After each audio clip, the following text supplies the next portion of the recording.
Welcome back to our channel, जहां आज के समय में हम ईवीएस सब्जेक्ट के पेपर पैटर्न को और उसके जितने भी चैप्टर्स हैं उनके बारे में छोटी सी डिटेल थोड़ी थोड़ी बातें करने वाले हैं। और मैं आपको पेपर पैटर्न भी दिखाऊंगा और किस तरह से आपको सब्जेक्ट्स के प्रिपरेशन करने होते हैं, इन सब के बारे में मैं आपको बताने वाला हूँ। इसके पहले ऑलरेडी मैंने इसके map which is about 20 marks का क्वेश्चन आता ही है उसका, उस पर वीडियोज बना रखे हैं जो कि पूरी तरह से कवर करता है अबाउट 5th चैप्टर, जो कि है रीडिंग ऑफ थर्मेटिक मैप्स। ठीक है, और ये 20 मार्क्स स्कोर करना बहुत इजी है दोस्तों। अगर आपने वीडियो नहीं देखी तो उसकी लिंक डिस्क्रिप्शन मिल जाएगी, उससे एक बार जरूर चेकआउट कर लीजिए, फिर इस वीडियो पर कंटिन्यू कीजिएगा। तो जैसा कि मैंने आपको बताया, मैप कंसिस्ट 20 मार्क्स, यानी कि इनडायरेक्टली ये जो पूरा चैप्टर है 5th वाला रीडिंग ऑफ थर्मल मैप, ये 20 मार्क्स का होता है। ठीक है, और आपका पूरा पेपर यूनिवर्सिटी के हिसाब से बात करो वो होता है 100 मार्क्स का। ठीक है, जिसमें से अगर 20 मार्क्स इसके हुए तो बचे हुए 80 मार्क्स ये 4 चैप्टर कंसिस्ट करते हैं। ऑब्जेक्टिव नहीं होता दोस्तों, ऑब्जेक्टिव की जगह आपका मैथ्स का ही पोर्शन आता है जो कि 20 मार्क्स अकेले कंसिस्ट कर लेता है। और बचा हुआ जो ये 80 मार्क्स है, ये इन 4 चैप्टर्स में इक्वली डिस्ट्रीब्यूट होता है, इन चारों chapters. First one is environment and ecosystem, natural resources. Third one is about population, जो कि हम लोग ये सब मोस्टली ये जो चैप्टर्स है पॉपुलेशन, अर्बनाइजेशन और इको एनवायरमेंट ईवीएस का, ये सब हम लोगों ने 12th स्टैंडर्ड और उसके पहले के स्टैंडर्ड्स में भी कर रखा है, तो आपको ज्यादा प्रॉब्लम होगी नहीं। ठीक है, तो इस तरह से याद रखेगा कि हर चैप्टर इक्वली 20-20 मार्क्स कंसिस्ट करता है, ईच हैज 20 मार्क्स। अभी इन सब्जेक्ट चैप्टर्स की बात करूं तो छोटा सा देखिए, आपको जो टॉपिक्स है वही पढ़ के समझ जाएगा, आपको बस नॉर्मल रीड आउट करना है। मैंने ऑलरेडी 5th चैप्टर पे वीडियो बना रखी है 20 मार्क्स के लिए, तो अगर आप चाहते हैं तो मैं आपके लिए 20 मार्क्स के जो बाकी 4 चैप्टर्स है इन पे भी सेपरेट वीडियोस बना सकता हूँ, बट इसके लिए आपको मुझे नीचे कमेंट सेक्शन में बताना होगा। ठीक है, तो ये देखिए जो बाकी 4 चैप्टर्स है उनके बारे में यहाँ पे एक छोटा सा एक्सप्लेनेशन आपको थोड़ा आराम से बताया था फटाफट। तो जो आपका ये सिलेबस है फर्स्ट सेमेस्टर का, इसमें जो फर्स्ट चैप्टर है which is environment and ecosystem. अब एनवायरमेंट के जो क्वेश्चन है यहाँ पे कि व्हाट इज एनवायरमेंट, उसका definition, scope on and it's component, जो कि अगर चैप्टर्स पढ़ेंगे आपको समझेगा उसके बारे में। फिर इकोसिस्टम भी एनवायरमेंट से रिलेटेड, यानी इकोसिस्टम यानी कि हमारा जो ये पर्यावरण का एटमॉस्फेयर है, जो भी चीज़ है उसके बारे में होगा यहाँ पे। ठीक है, इसके डेफिनेशन मतलब मीनिंग के जरिए आता है, कैरेक्टरिस्टिक्स कंपोनेंट जो कि दोनों में आया है, इसके टाइप्स के होता है। ये एक स्ट्रक्चर है हमारे एनवायरनमेंट का, ऑलरेडी आपको मैंने बताया। मतलब इकोसिस्टम मतलब कि एनवायरनमेंट का सिस्टम, जो भी हमारे प्रकृति का सिस्टम है वो किस तरह से, system not structure. Food chain आपको पता होगा, वो ये हम लोगों ने इसके पहले ज्योग्राफी में पढ़ा है ऑलरेडी, है ना, कि जैसे सूरज से अपना खाना प्लांट्स बनाते हैं, प्लांट्स को कुछ शाकाहारी वेजिटेरियन जानवर खाते हैं, हम खाते हैं। ठीक है, फिर हाँ कुछ अगर जो जानवर जंगल के होते हैं, हिरन वो सब, तो उन्हें खाते हैं प्रेडिएटर्स, जिन्हें कहते हैं मांसाहारी जानवर, जैसे कि शेर वो सब। तो यही फूड चेन होता है, इसके बारे में यहाँ पे एक्सप्लेनेशन दिया गया है। ठीक है, फिर फूड वेव इकोलॉजी पिरामिड, ये वाला एनर्जी का पिरामिड, ये हम लोगों ने छोटी क्लासेस में कर रखा है ऑलरेडी। ठीक है, कि सबसे ज्यादा जो एनर्जी होती है वो होती है प्राइमरी, जो अपने आप खुद से अपना खाना बनाते हैं, यानी कि प्लांट्स के पास।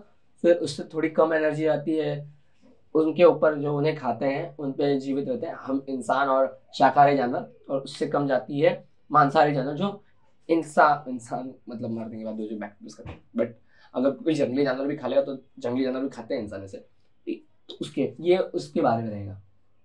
Man and environment relationship, importance and scope of environment studies, मतलब एनवायरमेंट स्टडी का जो स्कोप और इंपॉर्टेंस है उसके बारे में रहेगा। तो ये आपका पूरा पहला चैप्टर कंसिस्ट करने वाला, सारी चीजें बहुत सारे रिलेटेबल सब ही है। ठीक है, फूड चेन ये सब हम लोगों ने छोटी क्लास में ऑलरेडी पढ़ा है। Second chapter is about natural resources. तो नेचुरल रिसोर्सेज क्या क्या होते हैं, वो रिसोर्सेज जो हमें नेचर से मिलते हैं। ठीक है, यहाँ पे उसका क्लासिफिकेशन टाइप जो है, फैक्टर्स इन्फ्लुएंसिंग रिसोर्सेज यूटिलाइजेशन।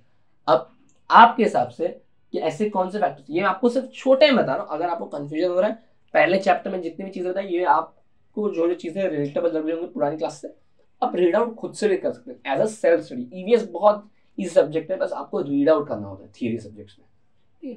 तो यहाँ पे नेचुरल रिसोर्सेज यानी कि वो रिसोर्सेज जो नेचर में पाए जाते हैं, फ्री ऑफ कॉस्ट। पानी का बिल आता है तो वो आपके नल में पानी आता है, बट नदी वाला कोई आपसे पैसे नहीं लेता, कोई नदी, ठीक है। तो उसका इन्फ्लुएंस यानी कि जो प्रभावित करता है रिसोर्सेज का यूटिलाइजेशन।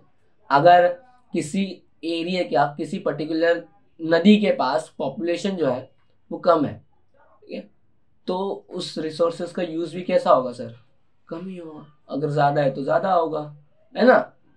और वो रिसोर्सेज कितना नीडेड है, ठीक है, नीड यूज, उस बेसिस पे भी उसकी यूटिलाइजेशन को जज किया जाता है। तो ये सब चीज़ें हो सकती हैं। Resources conservation meaning and method, मतलब जो हमारे रिसोर्सेज है वो स्केयर है, वो बहुत कम है, सीमित मात्रा में, ये हम लोग पढ़ते आ रहे हैं आज तक। इसलिए रिसोर्सेज कंजर्वेशन मतलब उन्हें बचाना किस तरह से, उसके मेथड्स के बारे में यहाँ पे डिटेल में बताया जाएगा। Conventional and non conventional resources यानी कि वो रिसोर्सेज जिन्हें जैसे कि कोयला है, कोयला बताता हूँ, ये मैनमेड रिसोर्सेज नहीं है, ये नेचर में पाया जाता है, ठीक है। तो इससे बनने में लाखों साल लगते हैं, ठीक है, इसलिए इसे कहते हैं स्कैर। और अगर ज़्यादा से ज़्यादा हम लोग यूज़ करते हैं तो एक दिन खत्म हो जाएगा, ठीक है। But same example for sunlight.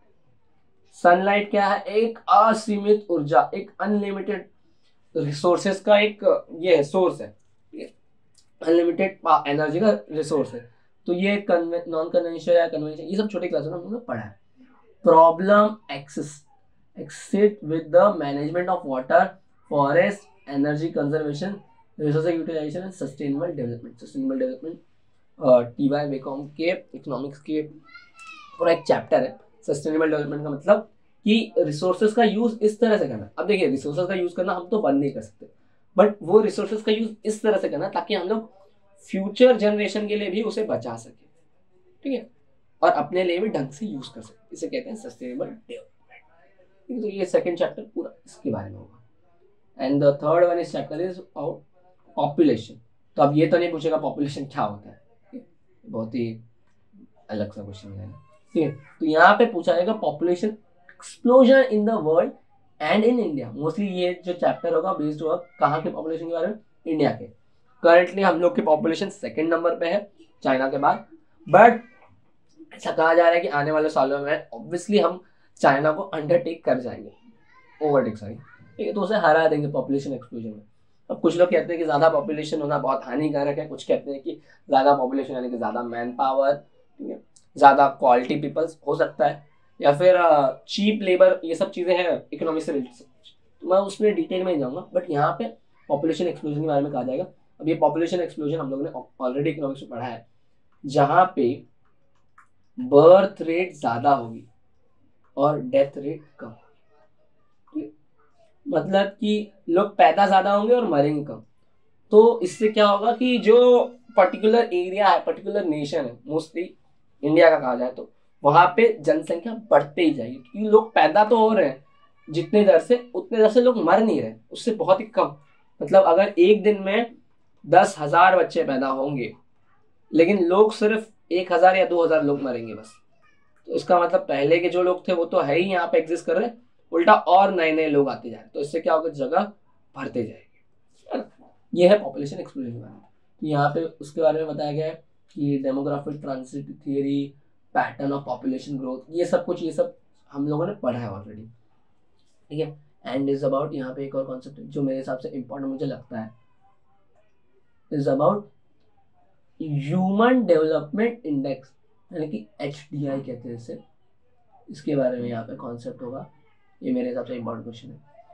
The world happiness index, ये भी एक इंडेक्स है जो देश के खुशहाल देशों का रैंकिंग करता है, उसके बारे में। And fourth one is about urbanisation. Urbanisation मतलब कि रूरल एरियाज का अर्बन एरियाज में कन्वर्जन, ठीक है, गांव देहाती इलाकों का सिटीज एरिया में कन्वर्जन। अब इसका कॉन्सेप्ट आएगा, मोस्टली लोग अपने गांव में, जिसकी मैं यूपी का हूँ, तो मेरे डैड एक्चुअली वो भी मुंबई आ गए थे। किस लिए आए होंगे, दैट वो जो ट्रांसफर होता है उसको कहते हैं माइग्रेशन। वो क्यों आए होंगे, sir specially standard of living के लिए, ठीक है, जॉब्स के लिए, इनकम के लिए, और अलग अलग नई नई अपॉर्चुनिटीज के लिए। या फिर वहाँ पे जो गांव वाले इलाके होते हैं वहाँ पे इतनी फैसिलिटीज नहीं होती, इसलिए लोग यहाँ पे सिटी एरिया में आने को मजबूर हो जाते हैं। और एक्चुअल में यहाँ पे ऑलरेडी पॉपुलेशन एग्जिस्ट करती है, और पॉपुलेशन आने की वजह से यहाँ पे कॉम्पिटिशन भी हाई हो जाता है। अगेन ये पॉपुलेशन से रिलेटेड कॉन्सेप्ट है, हाँ याद रखिएगा। तो यहाँ पे problem of migration and urban environment, changing land use, crowding and stress on urban resource, मतलब जो पर्टिकुलर एरिया के रिसोर्सेज होते हैं, जैसे कि यहाँ पे आपके नज़दीक में कोई जगह होगी, कोई फॉरेस्ट होगा, कोई नौकरी होगी, या फिर पानी की कोई व्यवस्था होगी जैसे तालाब हुए वो सब, तो उन पे भी प्रेशर आता है क्योंकि पहले से ज़्यादा पॉपुलेशन यहाँ पे आने लगेगी तब, ठीक है।